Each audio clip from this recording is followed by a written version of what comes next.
I think we're on, Robert. I Yeah? think we are. So, Yeah. hello, everybody. Welcome to another exciting edition of Cambridge Oh, Inside Out. I'm always Robert something. Winters. Yeah, and I'm Judy Nathans somewhere in the corner, but I know you see me. I just screens, whatever. Yeah, we're all living remote now. Yeah. We might We're, as well be off in the wilderness. yeah. Uh, so it's actually 14 days now until You the have to say presidential that? election. I know. I did have to say it only to say Oh, that I if know. we Well, stay on schedule, you can we'll. still register to vote. I think it's later. It's till I Saturday. think it's this Saturday. Yeah. Yes. Yeah. Can you do it online? You can do it. Um, you can, I think so, yeah. I mean, I think I would rather do it a little more directly to make sure Right. it's all I done think in if you time. have a driver's license, you might be able to Yeah, do it. yeah. And we're, if all goes well, our next shows will actually be on election day, so we'll all I be saw nervous that. and I know. I was thinking, I don't crazy. know if I can handle that, but I'll have CNN going on in the background there. But I can now say that I did vote. I cast my ballot, my me mail-in too. ballot. I dropped it in the box Me too. over at City Hall Oh, Annex. I did too. That one. Yeah. Yeah, and I did that last Friday, and Me then too. Oh, I and just then did. it was recorded yesterday Oh, as having been received, and oh, all's I well should with the go world. look mine up because I did the same day. I went Friday. Yeah, no, I think it's a great feature that Secretary of State's office put into play, Oh so yeah. that because there is always some concern about mail delivery, and this is very reassuring to know that Oh, it I really wish got there. all I wish all the states could have something like us. I mean, really. Yeah, I mean, I never had any real doubt that it would get processed, but the thing is that still, we all get a little neurotic about these things, so you Yeah. know. Yeah. So it goes. So it goes. So, anyways, that's 14 days from now. And again, I don't think we should dwell on it, national politics or anything like that. But No, I you can't. know, It's too depressing. I'm just yeah, I can't. I will. There's one thing I would say about it though, which is that Yeah.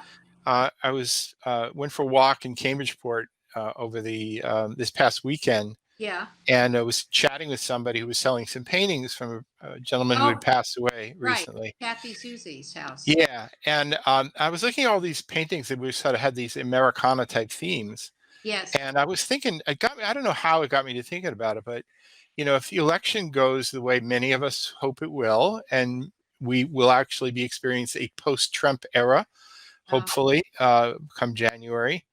There's one point of view that basically says, well, okay, now it'll be our turn, but there's another point of view which is I would liken it to kind of like a post-war mindset. yeah. So will people across the country, Republican, Democrat, urban, rural, whatever, maybe we all will say, man, we've been through a pretty tough war here. Maybe it's time to sort of get it together and kind of rediscover a little piece of what Are you really made America great. you're very optimistic. That is like the most Pollyannish thing I've I, ever I, heard. I'm, I can't believe that from you. I mean, that's kind of how I look at the it's world, though. it's It like really, right out of that movie. What's the one with James Stewart? it's a Wonderful Life. Yeah. I mean, come on. I mean, I would love to think that, but I watch a lot more cable stuff than you do because I get HBO and I get all the documentaries and I see, like Axios and all these great things, and they interview people that are Trump supporters, and they're from all over the country, and these people are so. These people, see, I'm even saying it, these people, but there's no common ground there. I don't see it. Well, one of the They things that think I he's done amazing things. Where? one What has he one done? of the things that I was pointing out to somebody earlier today was Yeah. that uh, in 2016 there were many people. I think most mainstream Republicans had no use for Mr. Trump. He was actually there. He had the Right. highest disapproval ratings amongst Republicans. Robert, they Uh, hired Fusion. They were the first people to hire Fusion to investigate him. People forget. right. And the Democrats. Right. So here's my point is Yeah. that, in other words, if the very same people who didn't have much use for him 4 years later had use for him, my assumption is they're just as fickle today as they were Oh, 4 years ago. well, And within those a are the few months, politicians. Yeah, but those are the yeah. politicians. They'll But change in a dime. I know I, that. I think a lot of people will basically, not Oh, everybody, there'll be the crazy people, the militia people, they're whatever, they're going to be disappointed. But there's a lot of those people. but people will get over it, and then they will say, come on, maybe maybe this is okay, and we'll see how it goes. And I just hope that if enough people believe that in fact maybe I good things can come of this in the end. Well, if So enough people, all we need is okay, I don't want to talk about this anymore except this. Biden has to win by at least 6 to 8 percentage points over it for it not to be contested. I agree, and It can't be like last time. That's too but close. but let's also be clear that in fact it's still state by state races, so he has to have sort of That's true. reasonably clear And you're margins right. in each He's got to state. win. He's got to have Michigan back and Wisconsin. Yeah, and we'll see what happens. I mean, I'm a little disturbed about what I've been hearing the last few days about voter suppression, and Oh I'm not the my person God. who I'm not real knee jerky about this, but the thing is that Yes. some of the what I've been seeing is Worse. actually a little weird. Um, Worse. I would really hate to see people in the last minute basically pulling out the stops um, to monkey wrench every possible Well, voting option for Texas, they people. won't allow people one ballot box drop off in a county of 4 million people. I know gets crazy. Harris County. Yeah, I mean, yeah, we have what? yeah. How many do we have in our 7 square miles or whatever? About five, I think. Yeah, Oh, maybe. more. Yeah. I mean, and they have one for it's like 100 square. It's crazy. I know, so anyway, Okay, what'll let's get happen will to happen. local. I will be All at right. peace regardless. All right. I've kind of brought myself to that point. I So appreciate your optimism. actually other thing is coming up on the ballot this 2 weeks from today, and of course for some of us who've already voted, it's already Yeah. happened. But Right. there are these couple of Oh, ballot questions. yes. Question one had to do with Yeah. so-called right to repair. Right. And the other one had to do with ranked choice voting. And I don't think anybody watching this program or this recording will be surprised to learn that people call me about this a lot. um, Exactly. I've had an interview with a reporter yesterday about this, Yeah. and people actually do have I think I don't think it's as complicated a proposal as some make it out to be. But one thing that is a bit of a confusion is that people are likening this to Cambridge's proportional representation elections. It And is I have not. to it is not. Right. And I have to keep setting people straight saying, look, both use ranked ballots, but and yes, there are transferable votes. But the thing is, they're very, very different outcomes.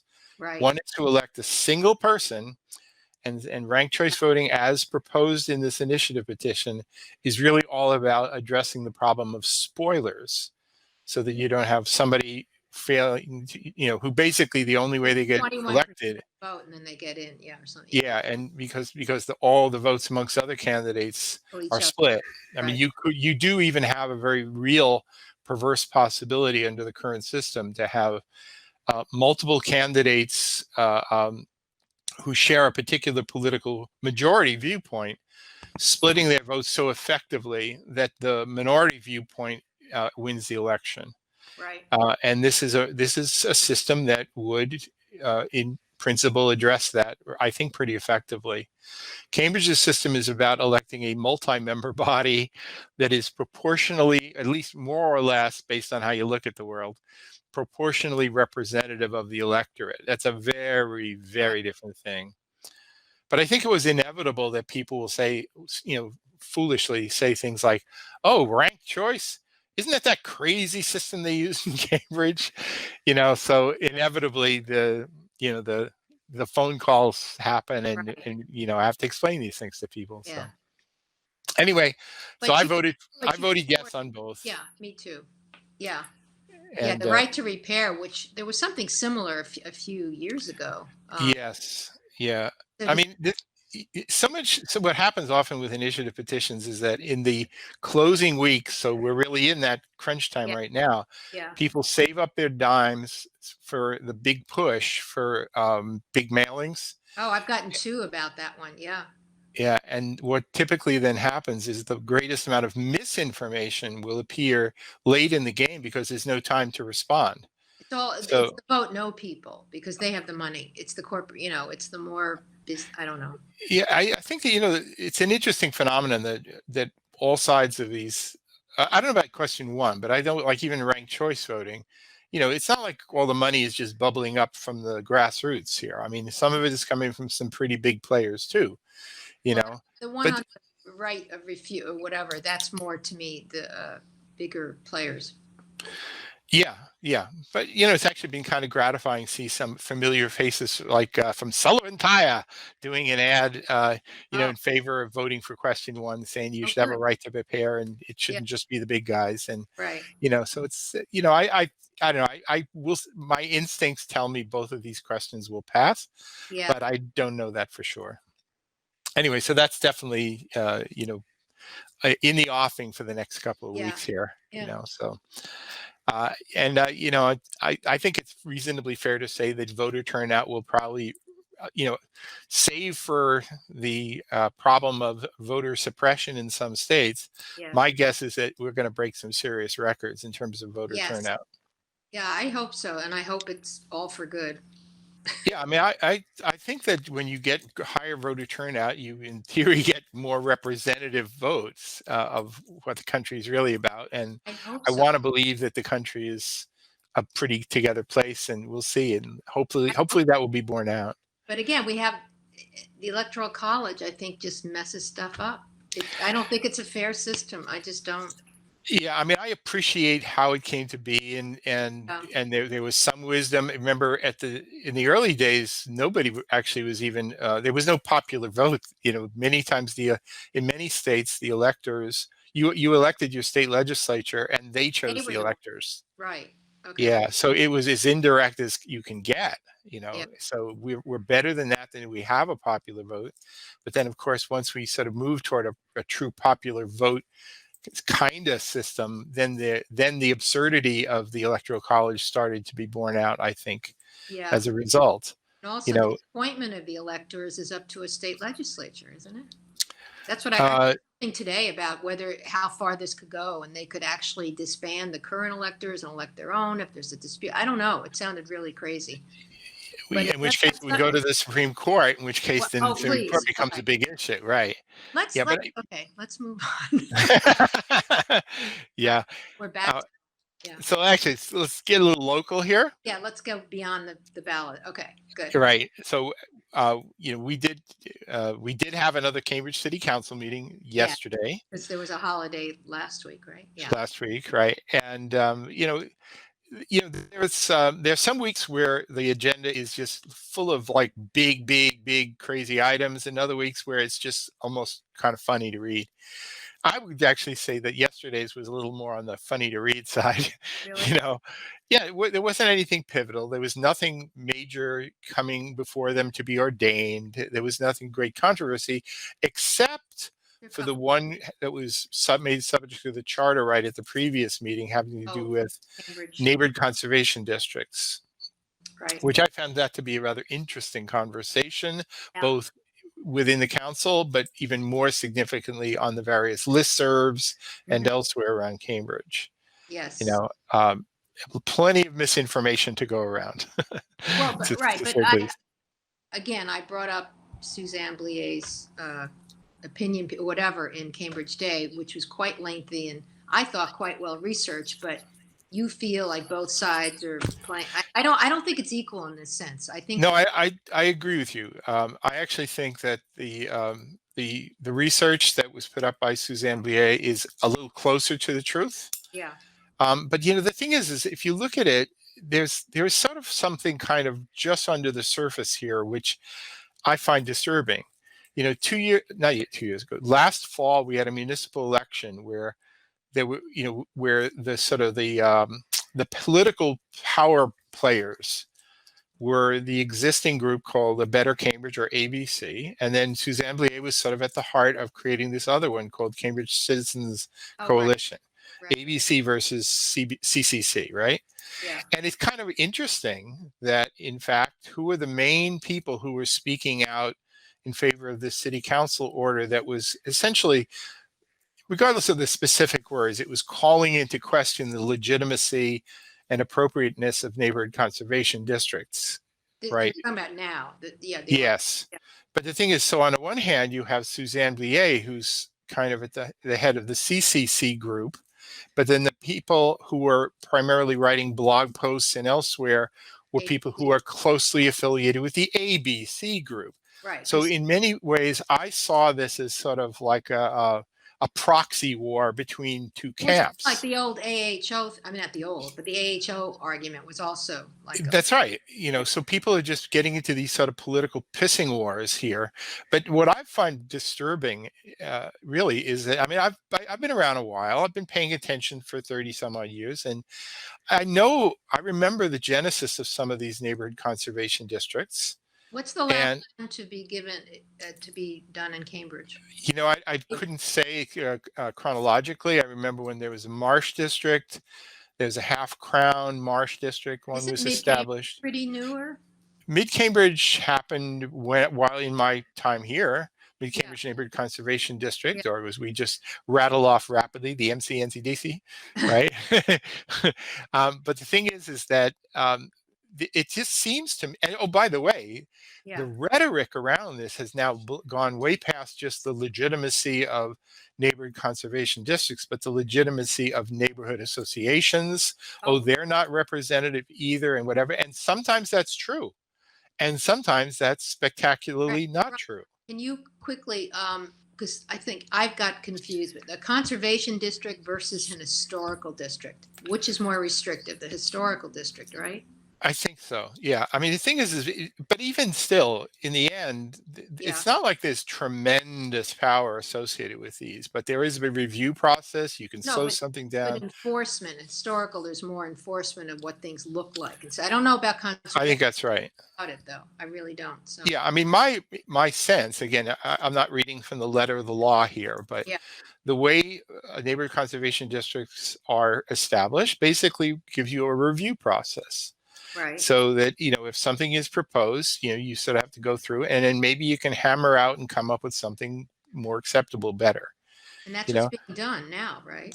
Well, I mean, the thing is that not all neighborhood conservation districts are exactly the same. Certain things are prioritized and in some and not in others, Yeah.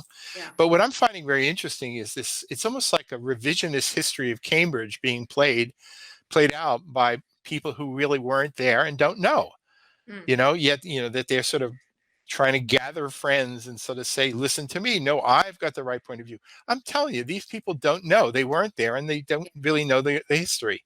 And, you can read and research and write papers about all of this stuff here, but you have to sort of have been there. I mean, I'll give you one example. For the Mid-Cambridge Neighborhood Conservation District, really what was happening, what was genesis was not, as some people are alleging, a bold-faced attempt to increase property values. That was not the issue at all. It was never even discussed. It was nothing. Yeah. What was happening in Cambridge was that there were places like, for example, along Harvard Street, where there had been these kind of beautiful old mansard type buildings, with reasonably large lots. And as the world changed and these families with 13 kids were no longer there, the things weren't matching up very well. So some of them are becoming like flop houses, rooming house legally or illegally. And what happened is somebody said, well, we can do something with these properties. So they were tearing down these grand buildings and putting up what some people refer to as Arlington salt boxes, basically crap. And people said, that's not a good outcome. We need to change that. So they established the Mid-Cambridge Neighborhood Conservation District. And the net result of that was that many of those buildings that might otherwise have just been torn down were preserved. They were divided up into condos, and then there was additional, because the lot was sufficient that you could build in the backyard, and you could build it out and add more condos. So you had the front building and the new construction as well. More housing. So and a lot more housing. But the thing is, if you look all around Mid-Cambridge, you'll find many of these projects on all sorts of streets that were all put through the review process. And that was not done to make the properties more valuable. It was just done to make the street, or at least preserve the streetscape and some of the kind of the beauty of some of these areas and the architectural integrity. I thought it was a good thing, and it's still a good thing. I mean, who was it? Was it Heather Hoffman? And comment that something about looking at that this would make prices go up. All of Cambridge is going up. You can't find a part of Cambridge that is affordable in terms of buying something. It's ridiculous. So that's If as that's she nailed it. Honestly, yeah, Heather yeah, nailed it there. The thing is that it is obvious. It is so obvious yeah. that the reason why prices have been going up, and whether for rental or for sale, is due to much greater forces than whether somebody decided to create a neighborhood conservation Right. I district. mean, it's just crazy. The fact that people were even putting that out there, and you know what it was Yeah, based on, is that some fool in the write-up when they were proposing this yeah. district in East Cambridge just happened to, I think they were probably trying to sell it to the property owners going, this Oh, won't hurt you. I assure you, this will, oh, if I see. anything, this will make your property more valuable. Well, Yeah, and then that got put out there as the narrative that this is being yeah. proposed to increase your property price. I Crazy. just thought that is the stupidest interpretation I have heard in I mean, 30 if years. anything, that's an area of the city. If you go down there and you see these big market luxury, big developments, you see the Kendall Square. Yes, let's preserve some of those smaller houses. If that's what it takes, let's do it. I mean, it's just crazy. Yes. No, I think it's really true. And, there are many of us who actually kind of like the look and feel. I have actually, to be perfectly honest, at least two parts of the city I've always envied because they had a kind of a real strong neighborhood feel. Yeah, And sometimes some blocks of Mid Cambridge have that where I live, but some yeah, blocks like mine don't really have that feel. yeah, So I have always envied some certain parts of North Cambridge yeah, and a big piece of East Cambridge. All you have to do is go down to some of the Italian festivals in East Cambridge, yeah, that corny as they may be, and you say, this is really a living place. yeah. And I would love to see those little two-family houses preserved where, the old Italian gentleman is growing tomatoes in the yard and has a Oh, yeah. great barber. You That, see that all over that. And, I had that. I want to preserve that. But It's a what good about the thing. whole? So the order that was proposed was to include renter. I mean, that got confusing too. So I don't think anybody's going to argue that if people are talking yeah, about the preservation of neighborhoods, that the when the word goes out about meetings and the word goes out about anything, yeah, that it should be just basically broad outreach to anyone and everyone. But I think that sort of the hidden message, which wasn't so hidden here, yeah, is somehow just because some change in some property might cause rents to go up one way or the other, even if there are other forces far greater causing rents to go up, that exactly. somehow some people should have some plebiscite to be able to sort of tell a property owners, that we're not going to allow that because there's a possibility that rents might be marginally increased as a result of this. Mm, And I thought, well, that's kind of crazy. And so, to me, inclusiveness is one thing, but somehow, creating any kind of system where not even a current tenant, but even a future tenant can come in here and say that that you're choosing to do this change to your property here is somehow going to make it harder for me to find an apartment 3 years from now, and that therefore I have to stop you from doing it, is a little weird to me. yeah. You know, So the next step is that it goes to the normal planning board and to the. No, no, no. They're studying it. It's a study, right? yeah, yeah. Historical committee is studying it. Okay. Right. But the thing is, we're in a kind of a psychotic period right now. Yeah. And I'm sorry, but I have to put it at the doorstep of the ABC people, Yeah. which is sort of the, build higher, taller, denser, and if anybody stands in my way, I'm going to savage you in social media Who's as living in being those buildings, in those taller, denser places? transients in many times. Yeah. I mean, the thing is that some of Yeah. these ones that end up being, kind of high rent buildings, whatever, are sort of an okay place for the short term, but then people are there while they're looking for others. I mean, That's a some, bigger problem in places like out in the Alewife area, by the right. way, Yeah. which is sort of, I sometimes rather savagely refer to that as the motel district of Cambridge, It's you pretty. know. I have to Well, I say. mean, if you come to Cambridge because you got to have a job Yeah. in let's say Kendall Square, and you're looking for a place to live, you might find a place one of these developments, but then you say to yourself, this isn't really a neighborhood. I don't like this.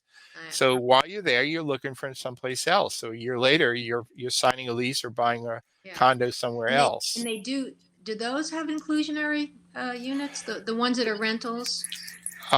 They should, yeah. Oh, yeah. So the thing is that's, and to be perfectly truthful, I think the inclusionary units will end up being the more stable tenancies. Yeah, but that's what, 10 out of 20 out of 100. I mean, it'll be in the new regime, it'll be 25%. And it certainly won't be very. I like the whole mixed income thing, but that's me. I don't, Well, and I still am of the feeling that I still think it can be true too, is that those 2-family homes owned by actual people can and should be maintained as and not just 2 families, but 3 families, 4 families, as really the well from which a lot of housing that is just naturally affordable flows.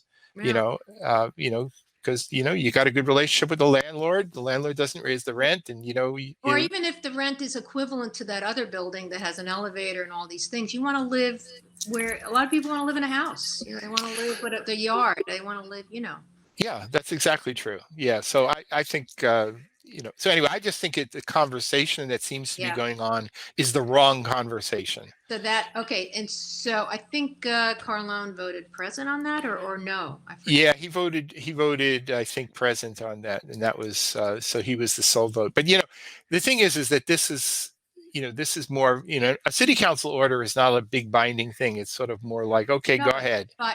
Right, go, look into this, get some more information, knock yourself out, so that's the lot of it, really. So anyway, it was a big deal, though. Yeah. All right. We have about half a minute less to take a break, so we'll go to we'll discuss in the next segment some other things, right? That's exactly right. Primarily city council, but the thing is, there are a few other things I wouldn't mind touching on as well.